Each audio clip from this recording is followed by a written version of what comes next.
carreira ela é pautada pela oportunidade, porque eu não estudei marketing, eu estudei direito. Minha família é uma família de advogados, promotores, juízes, e eu não tinha outra opção, né? Na minha no almoço, no café da manhã, no almoço, na janta, a gente só falava sobre direito. Então eu fui fazer faculdade de direito, fui fazer direito, estudar. E no mesmo tempo que eu entrei na faculdade para estudar direito, surgiu uma oportunidade de trabalhar na área de marketing do Unibanco. É engraçado, né? Um coitado de um primo meu, de terceiro lugar, foi levar um convite de casamento lá em casa. E aí minha mãe, obviamente, prontamente falou: Você não teria um emprego lá no banco para o Carlos Augusto? Aí o cara, meio sem jeito, marcou uma entrevista. Ele era da área de marketing do Unibanco. E aí ele marcou, ele nem ficou sem jeito de falar para minha mãe, mas ele estuda direito. Marcou, eu fui lá, eu fui de terno e tal.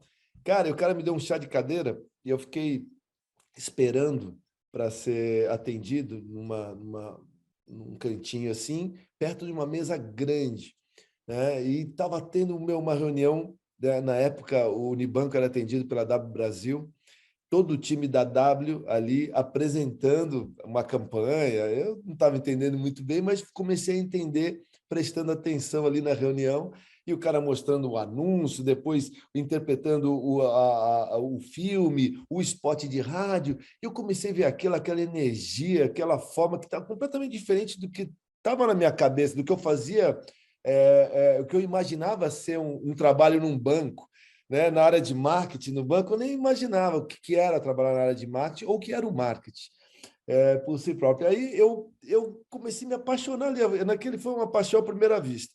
Para te falar a grande verdade, foi paixão à primeira vista. Eu vi aquela reunião, aqueles publicitários que pô, você tinha na mesa sentado, Austin Oliveto, com seu time inteiro de criação, de planejamento, de mídia. Cara, Rui Piranda, sabe? Tinha uns caras muito feras ali que eu vinha conhecer depois, não fazia ideia, mas aquilo me tocou assim profundamente. Aí o cara veio, depois de uma hora, me deixando sentado ali, e nem vi passar uma hora, porque para mim eu fiquei assim tão bebendo aquela fonte, eu fiquei naquele entretenimento daquela reunião, assim, aquilo ali, para mim, não vi nem a hora passar. E aí o cara veio me chamar e falou: Augusto, tudo bem? Pá, vamos lá, vamos ter a reunião, né? Vamos lá, vou te entrevistar. Você e foi me abraçando, me levando para a sala assim. Você tem, você faz qual faculdade? Você faz FAAP? Você faz SPM? Você faz, está na USP? Quando eu ia falar, ele me interrompia. Não, mas você, e aí qual curso que é? É publicidade? É propaganda? É design? Que você... Eu ia falar, ele me interrompia. Quando entrou na sala, ele falou: mas qual ano que você está e qual o curso você está fazendo? Eu falei: então, eu faço direito. Aí ele parou, pegou no meu braço, assim, eu ia sentar na cadeira, ele me segurou e falou: não tem problema, eu vou te apresentar para a área jurídica do banco, você faz uma entrevista lá, e já queria me livrar de mim. E foi me levando assim até o hall do elevador, ali naquele prédio preto, sabe? No antigo prédio preto do Unibanco, ali na esquina da Rebouças com a Marginal. E aí, José Mauro, o nome dele. José Mauro, grande José Mauro. E aí ele foi me levando assim para o hall do elevador. Aí ele falou: não, eu te recomendo, tá tudo. Eu falei: não. Aí eu parei assim, falei: não, José Mauro, você não entendeu. Eu, eu descobri o que eu quero da vida. Eu quero fazer marketing, eu quero trabalhar com marketing. Aí ele parou, olhou para mim e falou assim: mas você está na faculdade errada. Eu falei: eu sei, eu descobri agora que eu estou na faculdade errada. É isso que eu quero fazer, é isso que eu quero fazer na vida. Ele falou: tá bom, quando você mudar de faculdade, você vem aqui, eu te recebo, tá? Me botou assim no elevador, eu segurei a mão dele e falei assim: Zé Mauro, eu só preciso de uma coisa, de uma oportunidade. Eu vou ser melhor que qualquer um aqui dessa área. Aí ele falou: tá bom, tchau. Aí não me deu oportunidade nenhuma, me mandou embora. Aí eu fui embora, cara. Aquele dia foi um dia muito frustrante, porque eu tinha passado todo aquele processo de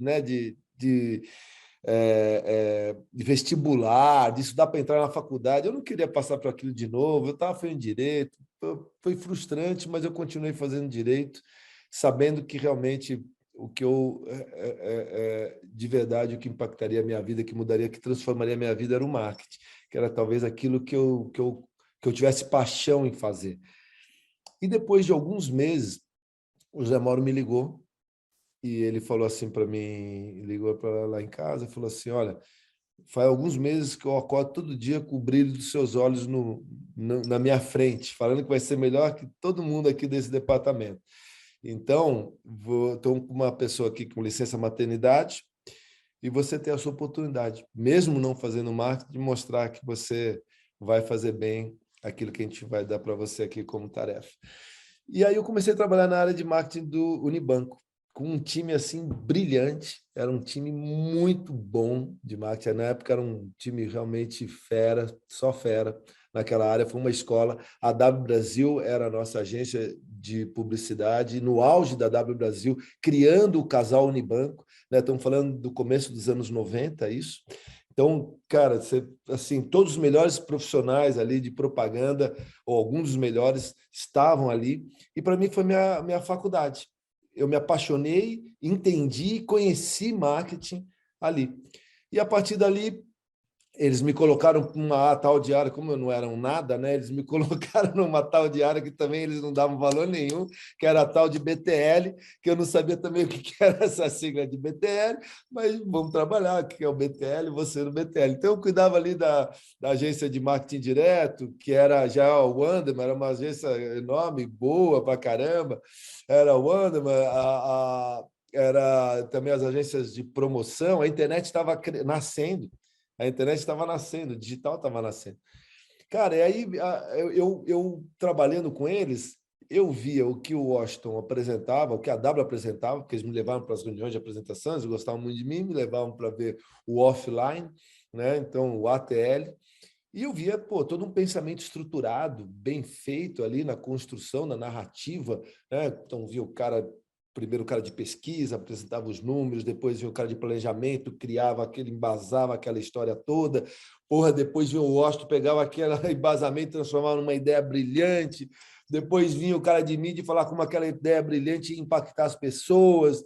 E eu olhava aquilo, cara, fui aprendendo, olhando de verdade. Se para onde que eu aprendi mais, foi aprendi assistindo as apresentações da W Brasil na década de 90, que eram apresentações de 3, de 4 horas, cara, muito ricas, assim, né? Muito ricas, né? Para quem viveu essa época, acho que sabe que era uma época que um presidente de uma empresa ficava sentado 4 horas, às vezes 5 horas assistindo uma apresentação, porque tinha muita informação sobre o negócio dele ali, sobre o seu cliente, né? Era muito rico todas as etapas dessa apresentação. E aí, quando eu ia lá para o BTL, na minha área, aí via a minha agência, aonde, Thalia? Na época, pô, super agência, mas vinha me apresentar, aí apresentava uma mala direta, assim, direto. Falei, pô, mas não, calma aí. Eu não estudei marketing, mas eu sei que tem planejamento, tem pesquisa. Cadê o planejamento? Não, é só uma açãozinha. Não, mas cadê a ideia que motiva, que você que conecta as pessoas, que te conecta? Cadê ela? Que te faz brilhar? Não, é só uma mala. Não, não, tem que ter planejamento, tem que ter ideia. E aí, nesse momento, eu comecei a escrever. Então, a agência me mostrava as coisas e eu comecei a escrever, assim, naturalmente comecei a criar, entendendo qual que era o processo, né? Fazendo o debriefing. Eu mesmo criava o planejamento e aí reconstruía um conceito, que eu achava que era um conceito, uma ideia mesmo, e aí finalizava e não tinha arte, nada, mas só ficava nesse campo e mostrava para o meu chefe, para o Zé Mauro. Aí o Zé Mauro falava, Zé Mauro, ó, a agência apresentou isso, mas eu acho que tem que ser assim. Aí ele olhava e falava, não, pô, não, manda a agência fazer isso, tá bom.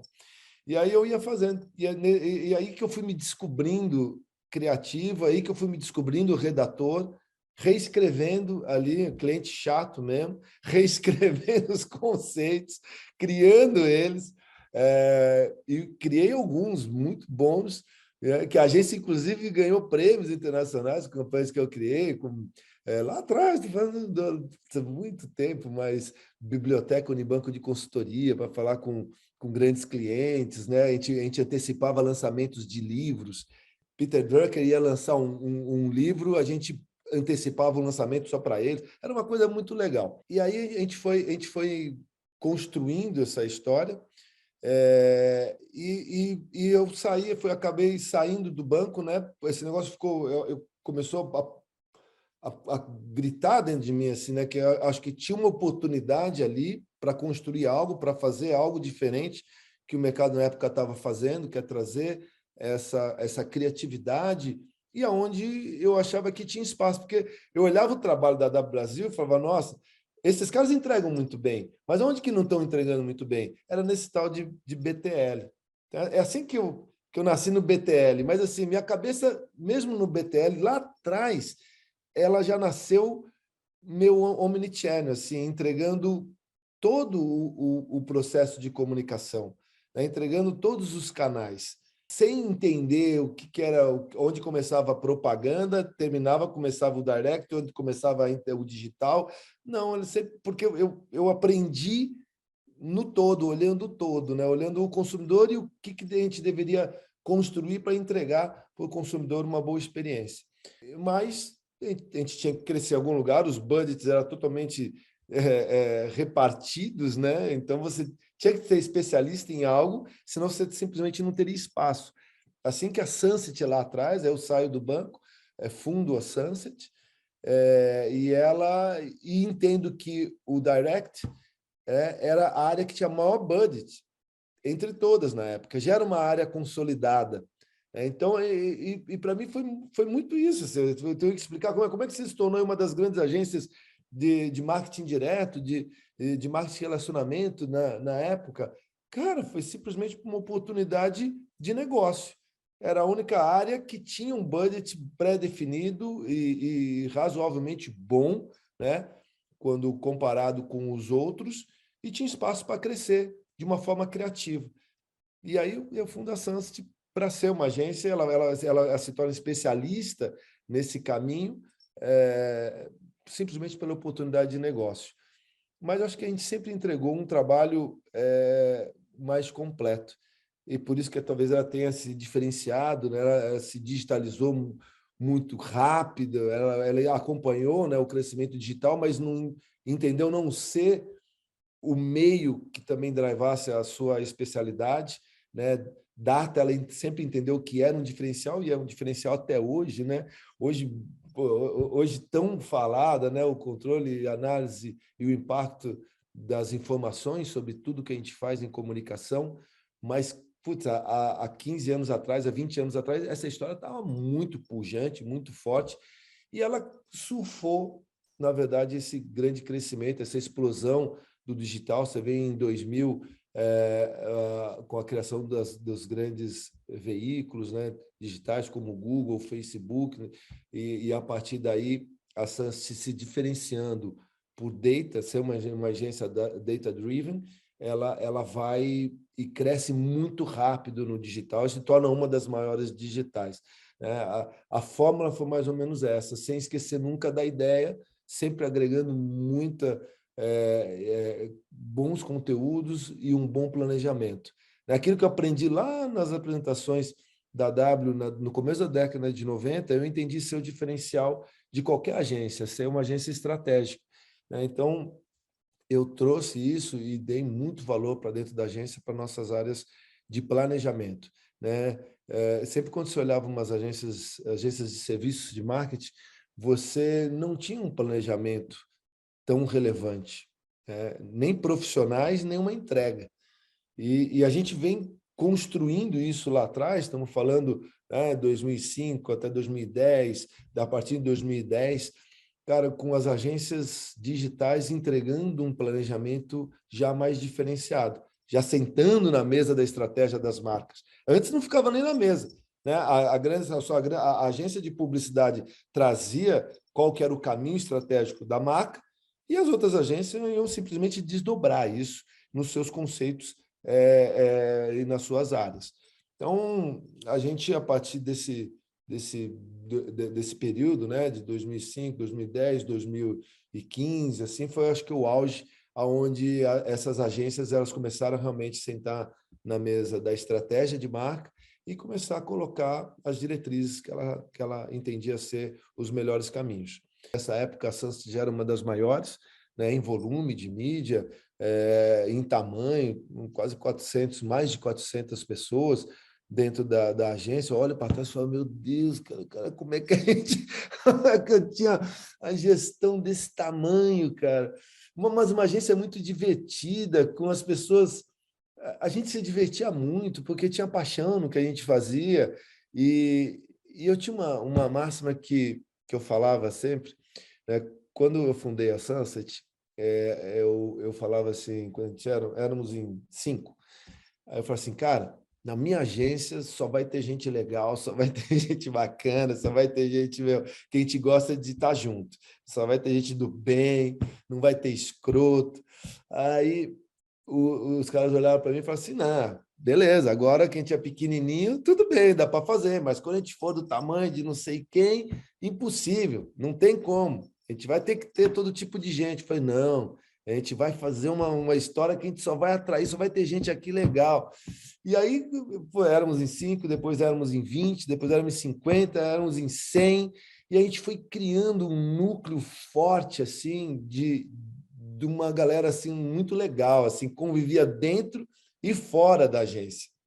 Ficou muito famoso, assim, em todos os lugares que a gente foi. A gente ficou muito tempo ali no Brooklyn, né, naquele prédio de tijolinho, que era do lado da Léo Brunet, né, era a Léo Brunet aqui, a Léo atrás, a Sunset tinha a Fala também, né, atrás, na época, tinha várias agencinhas ali. E os bares, as festas, tudo era feito pela Sunset ali, que era a galera que ela sobrevivia depois do trabalho juntos, né? Era muito doido essa história. A molecada até hoje, de funcionários e ex-funcionários que também vinham, né, para esses hangouts que a galera fazia. E ela foi um celeiro também de muitos profissionais para o mercado. Foi uma escola grande. A Sunset, ela proveu muitos funcionários para hoje em todos os lugares e veículos e empresas, né? Eu vejo hoje nossas crias lá, cara, voando em todos os lugares, seja em veículo, no Google, no Facebook, em grandes agências ou em grandes marcas, né? Fazendo gestão de grandes marcas. Isso me dá um orgulho danado. Mas a gente criava um ambiente bom, a gente criava um ambiente, né? Essa máxima que eu tinha lá atrás, a gente conseguiu levar ela até ficar gigante. E nesse momento que a gente já estava gigante, aí veio primeiro Nizam, né? Veio o ABC, e aí eles queriam, né, lançamento do grupo ABC, a consolidação das melhores do mercado, tal, queriam fazer um grupo especialista, né, em cada uma das disciplinas e escolheram a Sunset dentro dessa disciplina, né, de digital, direct, para ser a agência do grupo. E eu já estava um pouco desgastado. Me lembro, cara, que eu fui falar com o Guga Valente e com o pessoal deles que vieram sondar a agência. Eu falei, olha, eu não tenho interesse nem de falar, porque a gente já se desgastou aqui num processo e eu não quero, eu não acredito ser a parte de serviço de uma agência de publicidade. Eu acho que o nosso negócio vai ser muito maior que o de vocês.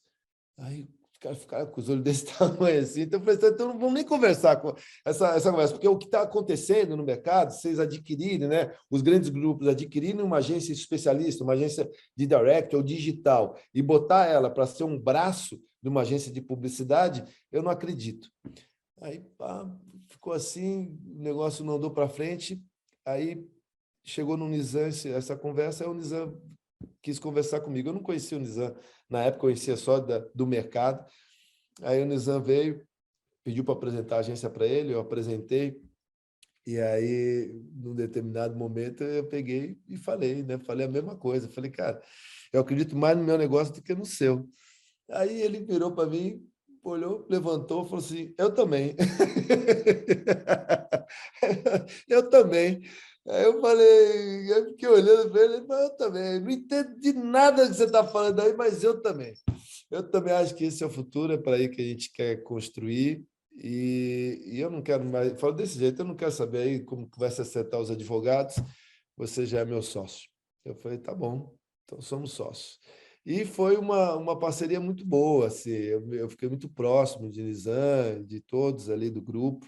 E a gente construiu um case muito relevante para o ABC, depois para a DDB, né? Depois a gente foi e nos juntamos à DDB. A Sunset era uma das agências mais rentáveis do mundo, né? Uma operação benchmark global da DDB, né? De rentabilização, de crescimento, de entrega e de pensamento. Então, nesse momento eu achei que era um momento de eu parar, de eu me aposentar, de entregar o bastão, né? E muitas pessoas me questionaram muito, porque falaram assim, poxa, mas você está tão jovem, você está com tanto gás, agora que você vai liderar esse momento do marketing brasileiro no topo das principais, no comando das principais agências, uma das principais agências do país, né? A gente já tinha incorporado a DM9, criando uma estrutura muito parruda, entregando de verdade aí sim um marketing integrado, né? Não só o digital, mas a publicidade integrada com o digital, com essa expertise realmente, de fato, trabalhando junto. Eu falei, pô, eu sempre observei grandes atletas, grandes profissionais, enfim, nesse momento difícil de saber a hora de parar. E eu quero parar, sim, com uma história bonita que eu construí para trás, até aqui, e eu acho que é o momento, sim, de eu entregar esse bastão. Eu soube fazer muito bem os desafios que eu tive até esse momento da comunicação, e trazer essa agência como uma agência de inovação e fazer a minha contribuição para o marketing até agora, com essa revolução que ele está sofrendo, né? Não foi fácil, né? Obviamente, você liderar uma companhia relevante no nosso mercado, na nossa indústria, num momento de transformação, é muito mais difícil do que naquele período onde as coisas estão já mais maduras, já estão estabilizadas, né? O momento de transformação é o novo todo dia. Se acorda velho. Essa é a massa. Se acorda velho todo dia. Se acorda desatualizado todo dia, né? Então, não foi fácil, mas foi absolutamente encantador, assim. Foi uma delícia, assim, porque eu sou muito apaixonado por tudo que eu fiz. E os meus clientes, eu tive muita sorte, porque eu tive clientes inspiradores. Meus clientes foram muito inspiradores, né? Eu tive as maiores marcas do Brasil, as mais desejadas, né? Eu tive o privilégio de trabalhar com eles, né? Com a pessoa e com a empresa, com a marca, né? Então, Itaú, Fiat, Procter e Gamble, Johnson Johnson, Seara, e tem 300 mil, vou esquecer muitas aqui, que a gente trabalhou, que a gente teve o privilégio de cuidar, e esses clientes me inspiraram demais no meu dia a dia. Eles foram assim essenciais para o meu crescimento. E a relação que eu construí com eles, né, que parecia ser uma relação comercial, mas ela era mais do que comercial, ela era pessoal. Tanto é que são meus amigos até hoje, né? É mais legal agora, porque agora a gente pode ser amigo mesmo, sem nenhum medo de estar ferindo alguma ética nessa relação, de ter ele na minha casa ou eu estar na casa deles, a gente estar viajando junto, né? Quando você tem essa relação cliente-fornecedor, você ainda corre e pisa em ovos, né? Mesmo você gostando muito da pessoa, você tem que manter uma certa distância pela ética profissional, né? Mas agora eu não preciso mais. Então, o mais legal é que todos são meus amigos queridos, né? E mantenho contato, mais ainda agora. Um pouquinho distante, que agora eu moro na Califórnia, a gente não se vê com a frequência que eu gostaria, mas a gente se fala quase todo dia. Quase todo dia eu falo com esse cliente meu, quase todo dia. Isso é muito, muito legal.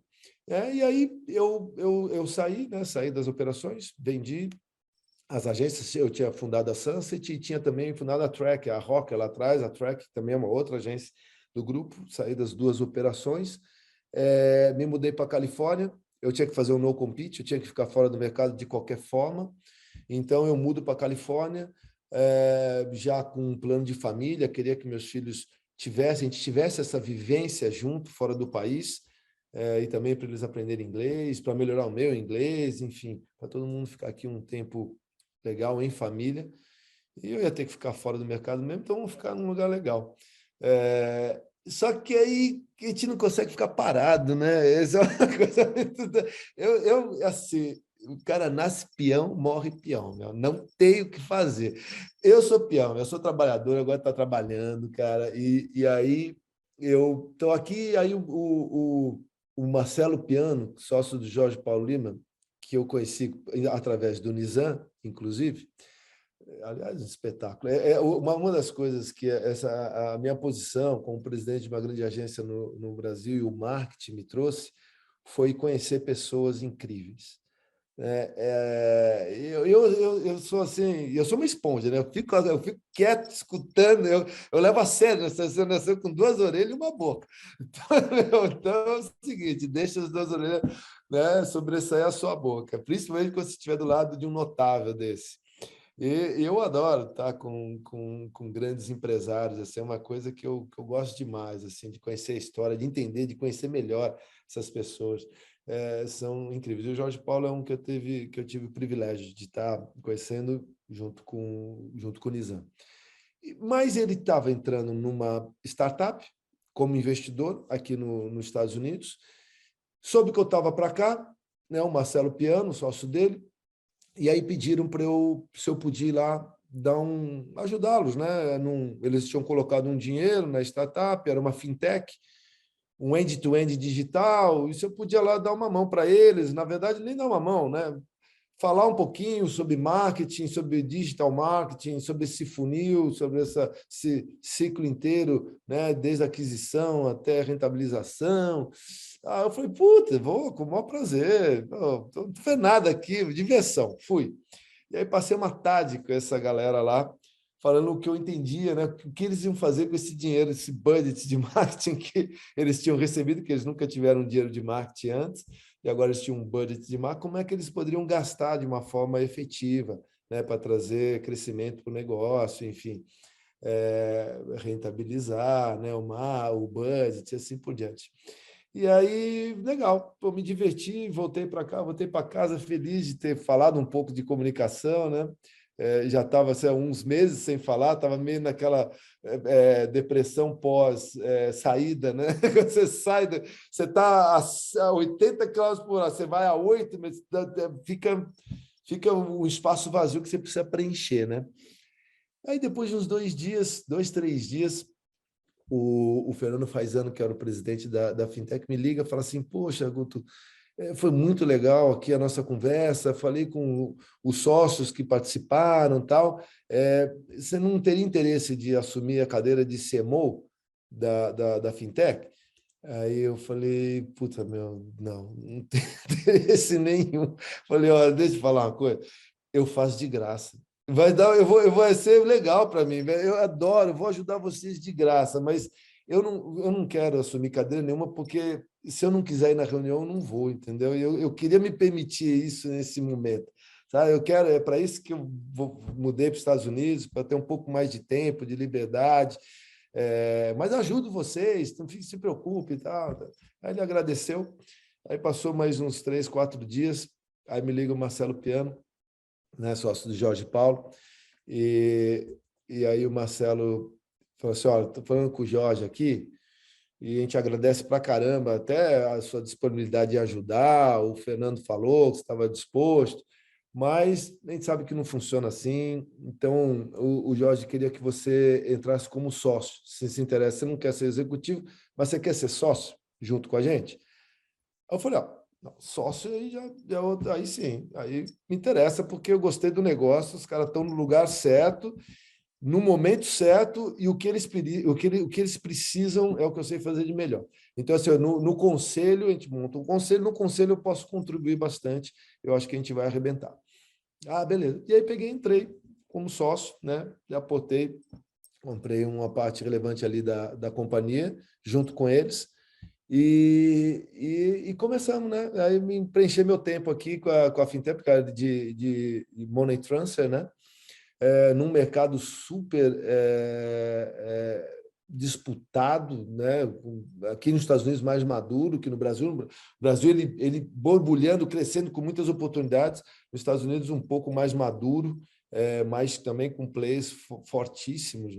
E a gente foi e cresceu para caramba, né? Em 2, 3 anos, exatamente o que tinha previsto lá, como fazer uma curva, né, super acentuada aí de crescimento da companhia, ela aconteceu e a gente acabou sendo adquirido pelo Banco Inter, né? E aí a gente foi adquirido pelo Banco Inter, que, que também tinha nos seus planos a internacionalização deles, fechar o capital na Bolsa do Brasil e abrir na Nasdaq. Então, aí o SED estava ali pronta para isso, com todas as licenças e voando na sua operação. Então, foi um negócio assim muito bom. E também, ao mesmo tempo, achei que era a minha hora de sair do negócio, né? Pós-aquisição, falei, né? O João Vitor, o presidente do Banco Inter também, uma outra galera muito boa, os caras muito bons de negócio, brilhantes, executivos muito bons, fizeram em tão pouco tempo um negócio tão relevante para a família, né? E agora já com o seu plano de expansão internacional também super ousado. Fiz a transição toda e achei também agora que era o momento de sair da companhia e voltar para a minha posição original, depois de 3 anos que eu tentei fazer um sabático. Depois de 3 anos tentando fazer um sabático, agora eu realmente estou sem um emprego ou um compromisso fixo aqui que me prende. Então, estamos agora tentando manter assim até o próximo desafio.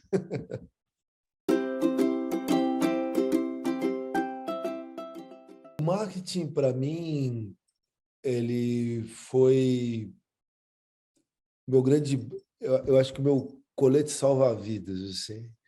Eu estava afundando, eu não sabia o que eu queria, não, tinha certeza que não era estudar direito e me tornar advogado, ou juiz, ou promotor, juiz como meu irmão, promotor como meus cunhados, e assim por diante. Eu tinha certeza que não era esse caminho. E quando eu descobri o marketing, é quase como você está afundando em algum lugar e, de repente, você apertar o seu botão e você subir numa velocidade assim descomunal. É tão doido isso. Assim, o marketing ele entrou na minha vida de uma forma tão boa e tão transformadora que, a partir daquele momento, eu comecei a vivenciá-lo da hora que eu acordava à hora que eu ia dormir. Então, o marketing e eu não tem divisão assim, ele se tornou uma coisa só. Assim, você não para de trabalhar. Um publicitário ele não para de trabalhar quando ele sai da agência. Na boa, desculpa a todos que querem fazer isso, tá? Se vocês realmente vão querer ser um profissional de destaque nesse nosso mercado, nessa nossa indústria, a gente é diferente. Vai fazer outra coisa. Eu tenho que falar isso, porque vocês precisam entender isso. É assim, se você realmente quiser ser relevante, você vai ver marketing e comunicação em tudo que você olhar, onde seus olhos olharem. Não importa se é de manhã, de tarde ou de noite. Você vai entender comportamento de pessoas, você vai observar elas e tudo vai convergir para sua cabeça de uma maneira mais disciplinada e teórica, assim, e inspiradora. Então, não dá para separar. Então, assim, o marketing, para mim, ele fez parte e faz parte, continua fazendo parte da minha vida, porque você não deixa de ser publicitário, marqueteiro, você não deixa, não adianta querer parar, você não vai parar. Outro dia eu estava conversando com o Marcelo Serpa, né? Então, a gente estava no Hawaii, na casa dele tem a casa linda, ali em Velzeland. O Marcelo também é outro que fez tudo certo, né? Tudo certo, certo, certo. Ele é um dos grandes que eu admiro demais nessa indústria, né? Então, e ele fazendo tudo certo, né? Eu perguntando para ele, um papo muito gostoso, né? Eu falei assim, ele falou para mim, e aí, todo dia te ligam com uma proposta de sociedade? Eu falei, pô, todo dia me ligo com a proposta de sociedade. Sempre tem um cara que assim, porra, Guto, meu, vamos abrir um negócio agora assim, meu, uma agência assado, agora a história é ser disso ou daquilo e tal, pô, você junto, vai ser irado. E eu falei, pô, todo dia. E ele falou, e o que você fala? Eu falo, não. Ele falou, eu também falo não. Eu falei, aí ele virou para mim e falou assim, mas você sabe por que você fala não? Aí, cara, eu fiquei olhando para ele.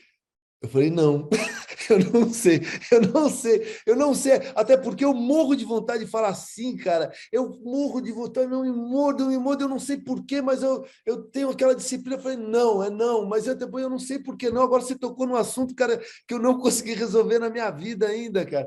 Por que que eu falo não toda vez que alguém vem me chamar para ser sócio de um negócio? Aí ele falou, olha, eu não sei você, mas eu vou te falar o meu não. Eu sei porque eu falo não.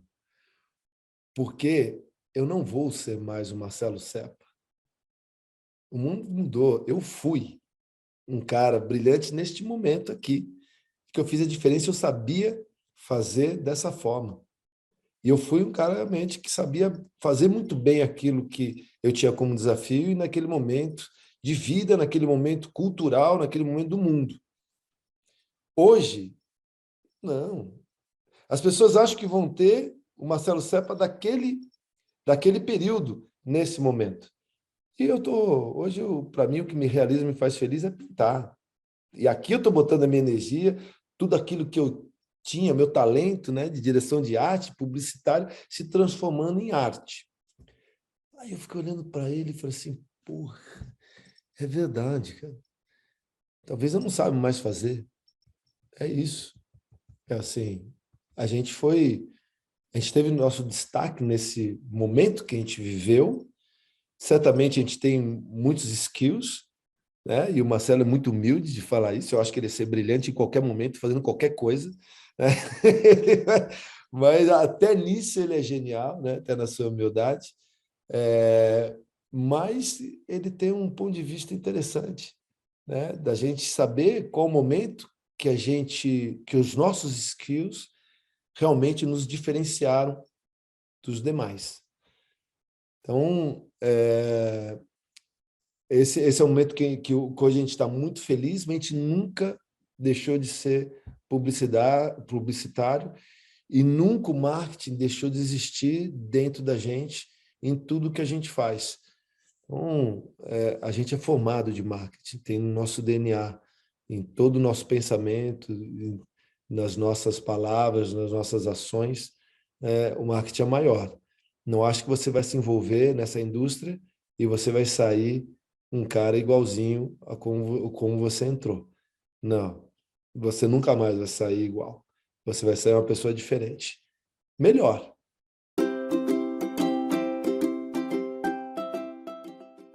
Eu tenho meus palpites, sim, assim, olhando, observando, né? Nunca deixando, como eu falei anteriormente, você nunca deixa de ser publicitário, nunca deixa de ser um marqueteiro. É, e você continua olhando para o comportamento humano, que é o princípio de tudo, né? Olhando para como as pessoas estão se comportando, não só com relação à comunicação, mas com relação a tudo, com relação ao mundo, com relação à vida. E daí você começa a entender o que pode ser os novos desafios da indústria para os próximos anos. E para mim, eu acho que está muito, muito claro que a gente vai assistir uma reconstrução de uma nova ética da nossa indústria. É a ética da publicidade do consumo consciente. Isso vai impactar profundamente a nossa indústria. entendendo que o mercado de capitais não vai mais poder gerir os resultados de uma indústria de publicidade. Vão ter que usar outras métricas para criar valor para o nosso segmento. Não dá mais para ser as ações negociadas em bolsas. Por quê? Porque vai passar por uma acomodação, não tem como. Porque senão o mundo não suporta. Se você entender que a indústria da publicidade e o marketing foram os grandes responsáveis para criar um estilo de vida gerando um consumo inconsciente nos últimos anos, últimas décadas, vamos a 50 anos fazendo isso, agora ela tem um novo papel. Ela não deixa de ter um papel relevante. Ela não é vilã. Não tem essa história de vilão. Ela tem agora um novo papel. E o mundo tem que entender esse novo papel. Quando eu falo mundo, porque o publicitário é o que está à frente. Mas no controle hoje de qualquer empresa de publicidade, está lá o seu CFO. Porque não importa o produto que você venda, o que importa hoje é o resultado que você gera, né? E como isso está atrelado ao mercado de capitais. Então, isso aqui não é discurso de demagogo, de quem, pô, já ganhou muito dinheiro com isso e agora começa com essa conversinha.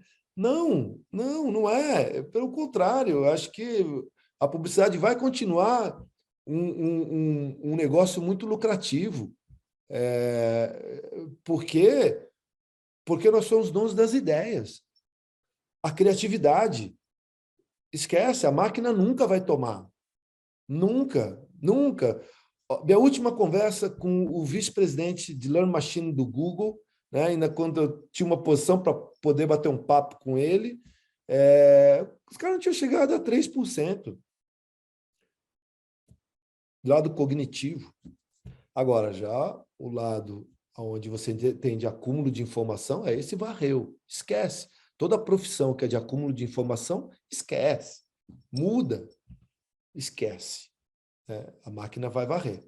Agora, aquela que é da criatividade, que depende da ideia, essa não. Essa sempre vai ser valorizada cada vez mais, né? Então, eu acho que a gente vai assistir, falando de futuro, eu acho que a gente vai assistir agora uma reorganização profunda, essa sim, muito profunda. Se o digital já deu uma chacoalhada, né? O digital, as últimas 2 décadas, deu uma chacoalhada no nosso segmento, essa vai ser mais profunda ainda. Por quê? Porque impacta os nossos clientes. O consumo, se você se propõe a construir uma comunicação onde você vai reeducar o consumidor a não consumir aquilo que ele não precisa, pô, isso vai impactar diretamente o seu cliente que vive daquilo que ele vende. Então, é uma cadeia de acomodação aí que vai impactar o mundo daqui para frente de uma forma muito profunda, né? E que vai gerar, certamente, muitos desafios de todos os lados. Então, eu acho que esse é uma grande tendência, tá, na comunicação. Isso não vai ser rápido, isso vai ser devagar, mas contínuo. Ele não volta. Ele não volta porque o consumidor que está se formando agora, meus filhos, 4 anos na Califórnia, eles não consomem mais marca da loja. Eles se acostumaram a ir nas thrift stores e comprar roupa de reuso, né? Roupa usada, e customizar e deixar ela mais legal do que antes, criar suas próprias marcas em cima de... Então, assim, pô, os meus filhos que poderiam já certamente seriam consumidores ávidos, porque têm poder aquisitivo para isso, estão longe, estão fora, estão já num outro modelo econômico, né?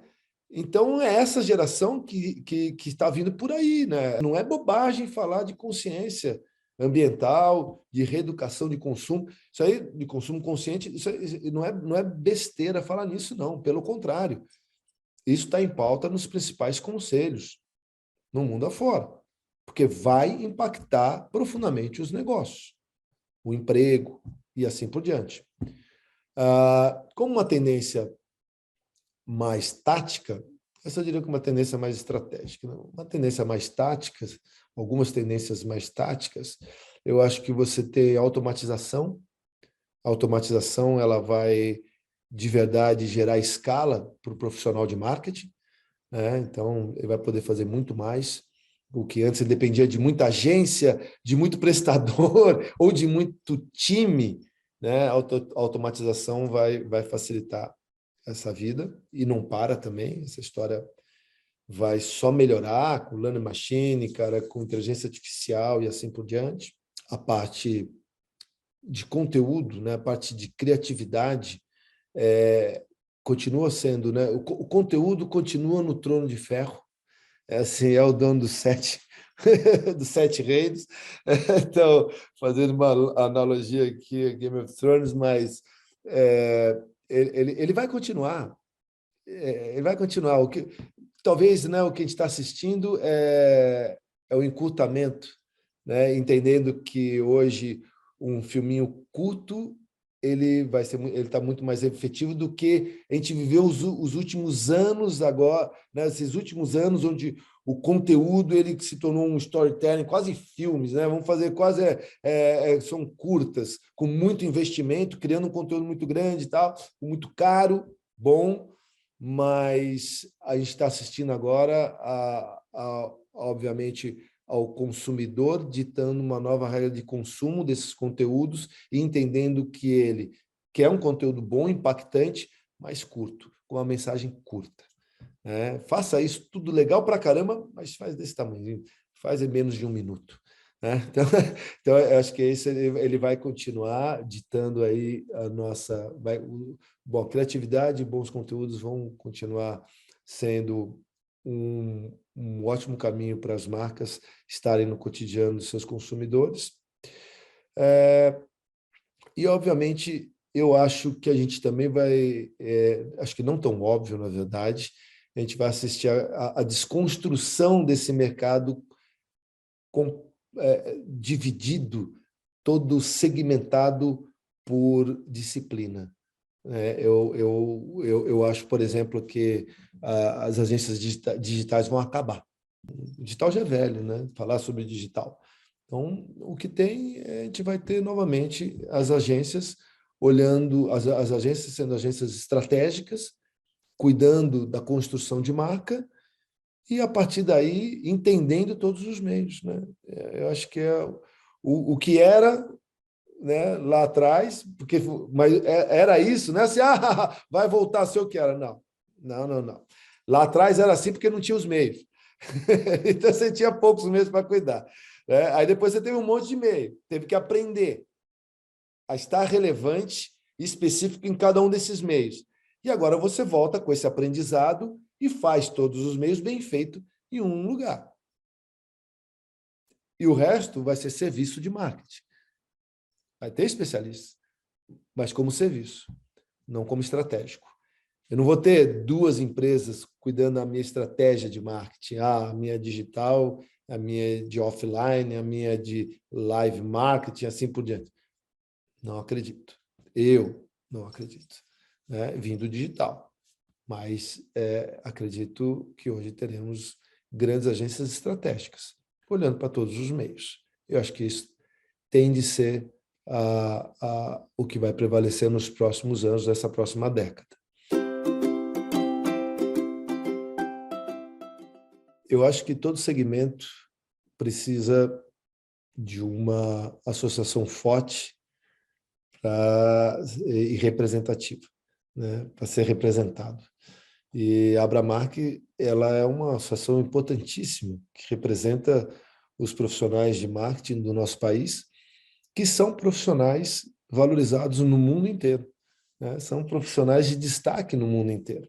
O que a gente faz no país, ele muitas vezes benchmarking para o que as pessoas fazem no mundo. né? Inclusive nossos modelos, tanto de relacionamento da indústria com o mercado, o cliente, órgãos regulamentadores, governo e assim por diante. Então, eu acho que a gente manter uma associação forte, viva e muito bem representada é muito importante para o nosso segmento, né? É essencial. E, obviamente, parabenizando vocês pelo trabalho excepcional que vem fazendo há décadas, né? Eu faço parte da associação, assim como outros nomes riquíssimos da nossa indústria, que ajudaram a construir uma indústria tão forte, tão relevante e tão prestigiada no mundo, né? Não é no país, é no mundo. Tem pessoas, tem pessoas muito importantes, que fazem parte da associação e fizeram parte da minha vida, né? Fizeram mais que isso. Foram muitas vezes a ponte para eu chegar em algum lugar. Foram muitas vezes a porta que se abriu para que eu realmente pudesse entrar nesse mercado, me estabelecer. Ah, e aí eu cito, difícil citar e esquecer nomes, né? É uma coisa que vai me deixar muito triste, mas vou citar alguns, me perdoem aqueles que eu não lembrei, mas tem no meu coração. Mas no começo da minha carreira teve uma pessoa muito importante, chama-se Sandra Martinelli, era a diretora de marketing do Unibanco, nessa época que eu comecei a trabalhar. Depois foi diretora de marketing do Santander.